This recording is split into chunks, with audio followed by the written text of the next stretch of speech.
dipandu oleh 3 trainer yang sudah berpengalaman pada bidangnya. Tanpa berlama-lama lagi, yuk kita berkenalan dengan para trainer. Halo saudara-saudara sekalian, perkenalkan nama saya Grace Tambun sebagai trainer pertama pada training kali ini. Halo, perkenalkan nama saya Syifa Zahira. Di sini saya akan menjadi trainer kedua pada training kali ini. Halo saudara-saudara sekalian, perkenalkan nama saya Ines Marisa. Di sini saya sebagai trainer ketiga yang akan menyampaikan materi pada kali ini. Nah, untuk mengawali training kali ini agar lebih semangat lagi, yuk kita jargon.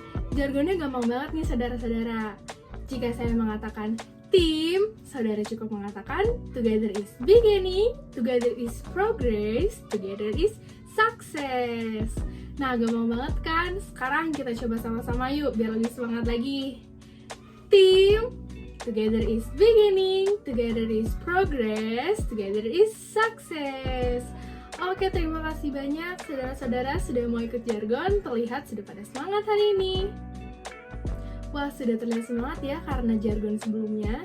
Nah, kali ini saya akan menyampaikan tujuan dan gambaran kegiatan pada training kali ini. Tujuan dari training kali ini adalah untuk meningkatkan skill dan kompetensi untuk karyawan mengenai komunikasi dan koordinasi dalam tim. Kegiatan yang akan dilakukan pada training kali ini, yang pertama ada pemaparan materi, yang kedua ada mini games di tengah-tengah video, dan yang ketiga ada review materi dari ketiga trainer. Pada sesi training kali ini terdapat beberapa hal yang harus kita sepakati bersama. Antara lain, jangan skip video ini dan menonton video training ini sampai selesai. Kemudian menyiapkan catatan untuk mencatat poin-poin penting. Lalu, berada di posisi duduk yang nyaman, serta menyiapkan air minum. Baiklah, pada training kali ini, saudara akan diberikan pelatihan mengenai team building, yaitu dimulai dari stage of group development, type of team, dan interpersonal process in team. Pertama-tama, saya akan memberikan materi mengenai pengertian team building. Team building adalah intervensi organizational development, di mana suatu kelompok pekerja bertemu satu sama lain untuk membahas cara meningkatkan kinerja mereka dengan cara mengidentifikasi kekuatan dan kelemahan interaksi mereka satu sama lain. Team building ini berfokus kepada peningkatan fungsi tim dan pencapaian tujuan, sehingga team building menjadi salah satu teknik organizational development yang paling populer dilakukan. Team building dapat menggunakan kelompok pekerja yang ada atau membangun tim kerja yang baru. Dalam melakukan team building, sesi pertama yang dilakukan adalah pertemuan diagnostik. Di sini, konsultan organizational development berfungsi sebagai moderator, sementara tim membahas tingkat fungsinya saat ini dalam pengaturan yang tidak terstruktur. Setiap anggota tim diperbolehkan untuk memberikan pandangan dan saran pribadi untuk meningkatkan kinerja tim. Melalui proses ini, kelompok pada akhirnya harus menyepakati strategi untuk menerapkan perubahan yang positif. Kemudian, pada sesi berikutnya adalah melakukan evaluasi dan menyesuaikan prosedur baru atau menyarankan pendekatan alternatif. Setelah mendengar pengertian dari team building, di sini saya akan menjelaskan 5 tahap yang perlu saudara ketahui ketika akan membuat suatu tim. Yang pertama adalah tahap forming. Tahap forming ini merupakan tahap awal dalam pengembangan kelompok. Tahap ini ditandai dengan orientasi, testing, dan juga ketergantungan antar anggota. Dalam tahap ini, anggota mulai mencoba memahami dengan tepat apa tujuannya, peran apa yang mereka jalani dalam mencapai tujuan, dan seperti apa anggota kelompok lainnya. Ketika tujuan ini sudah jelas, anggota dapat menilai bagaimana skills, talent, dan kemampuan yang mereka miliki ini untuk mencapai tujuannya. Anggota juga mulai membangun hubungan dan menyesuaikan perilaku apa saja yang akan diterima di dalam sebuah kelompok. Kemudian, apa yang bisa dilakukan oleh kelompok? Selama tahap pembentukan ini, anggota perlu mengekspresikan sikap positif, menahan diri dari komentar kasar atau tidak menyenangkan dari orang lain, membuat pengungkapan diri atau self-disclosure yang ramah dan mencoba bersikap ramah, terbuka, dan tertarik pada orang lain. Kemudian tahap yang kedua adalah tahap storming. Tahap ini dicirikan oleh adanya konflik dan juga power para anggota dan berusaha agar ide-ide mereka ini diterima dan menemukan tempat mereka di dalam struktur kelompok. Tahap ini juga dapat dilihat ketika anggota sudah mengetahui tujuan atau goal dalam sebuah kelompok dan merasa nyaman dengan anggota kelompok lainnya.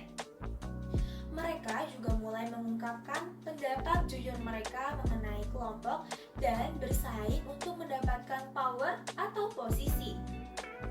Ketidaksepakatan konstruktif ini juga dapat membantu kelompok untuk memperjelas tujuannya dan resolusi pada power di dalam kelompok dapat memperjelas struktur kelompok. Lalu, apa yang diharapkan dari setiap anggota juga dapat diketahui. Untuk tahap yang ketiga adalah tahap norming.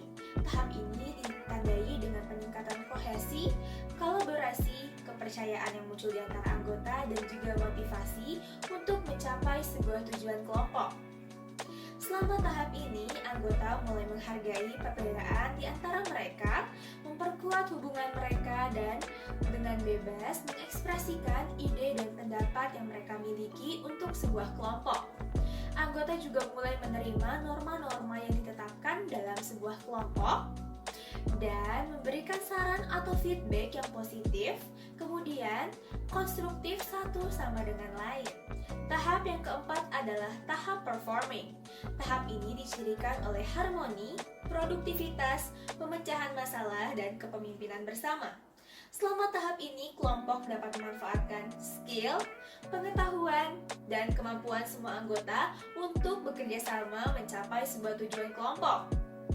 Kemudian, selama tahap ini, percakapan antara setiap anggota difokuskan pada berbagi informasi terkait tugas dan pemecahan masalah. Kemudian, perlu diketahui juga bahwa kelompok tidak dapat mencapai potensi penuh ketika di dalam tahap ini kecuali mereka telah berhasil menyelesaikan konflik di dalam tahap storming dan mengembangkan norma-norma yang kemudian tahap terakhir yaitu tahap adjourning. Tahap ini ditandai dengan perayaan atau sebuah pencapaian sebuah kelompok atau yang disebut sebagai accomplishment dan pelepasan atau disengagement. Adjourning ini dimulai ketika kelompok menyadari bahwa mereka ini telah mencapai sebuah tujuan kelompok.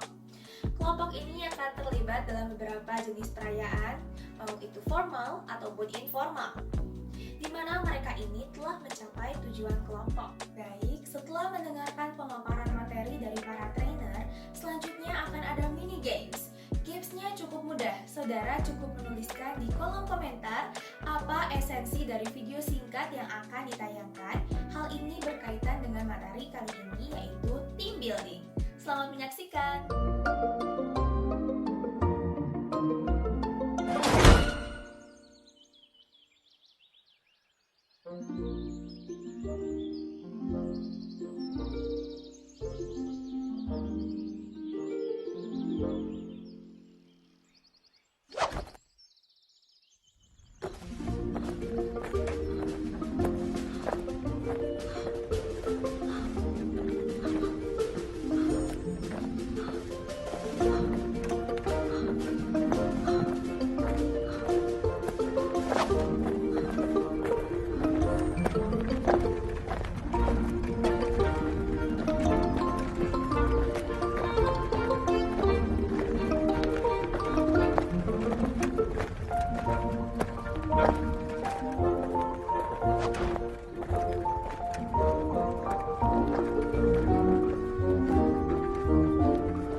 Setelah menonton video tadi, kira-kira apa ya esensi dari video yang ditayangkan?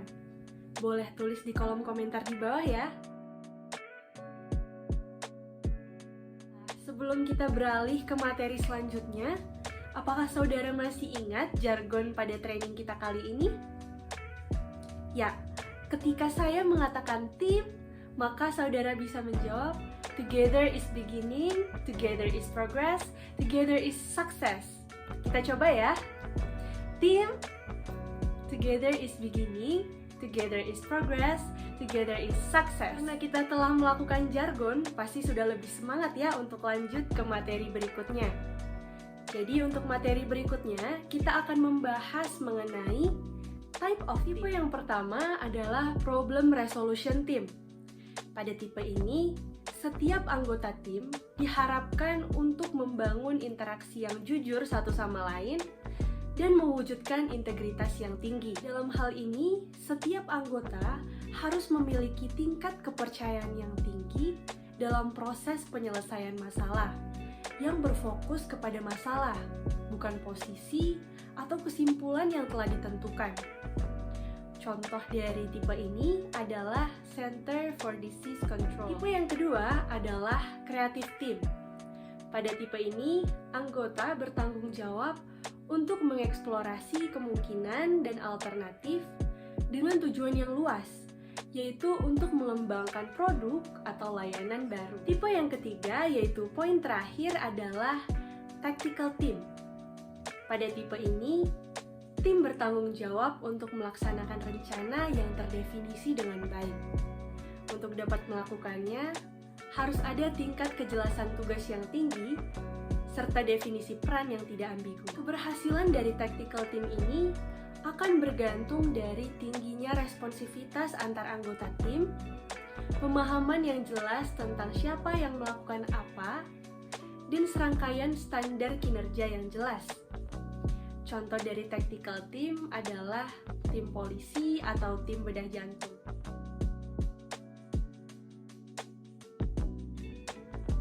Nah, sekarang kita sampai di materi yang terakhir.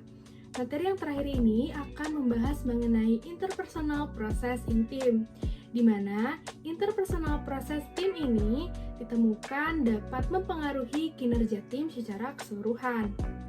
Ada 4 karakteristik yang terdapat di interpersonal process in team ini. Yang pertama adalah komunikasi, membahas mengenai komunikasi antar anggota tim. Yang kedua adalah konflik, yaitu sejauh mana tim dapat menyelesaikan konflik dan bersikap terhadap konflik. Yang ketiga adalah kohesi, berkaitan dengan keterikatan antar anggota tim di tim mereka sendiri. Yang keempat atau yang terakhir adalah kepercayaan, yaitu sejauh mana rasa percaya antar anggota tim. Saya akan menjelaskan 2 karakteristik di antara 4 karakteristik yang sudah saya jelaskan. Yang pertama yang akan kita bahas adalah komunikasi. Komunikasi interpersonal yang sukses di dalam tim ditandai dengan pola yang konsisten. Hal ini biasanya digambarkan dengan komunikasi yang terbuka, sering, dan juga terus terang. Saudara dapat menjadwalkan setiap minggunya pertemuan formal untuk tim agar dapat mengevaluasi kemajuan dari tim. Komunikasi secara informal juga dilakukan setiap hari, contohnya saat membahas mengenai masalah pekerjaan mereka. Dalam tim yang berkinerja tinggi, anggota tim akan mengkomunikasikan masalah yang mereka alami dan meminta saran kepada anggota tim lainnya. Mereka tidak segan-segan untuk mendiskusikan masalah atau kekhawatiran yang mereka hadapi dan mencari solusi bagaimana cara menghadapinya agar dapat mendapatkan solusi yang lebih baik. Komunikasi berkelanjutan dianggap tidak hanya dapat diterima, tapi juga diinginkan karena membantu tim dalam mencapai hasil yang mungkin sebelumnya belum pernah dicapai oleh tim tersebut.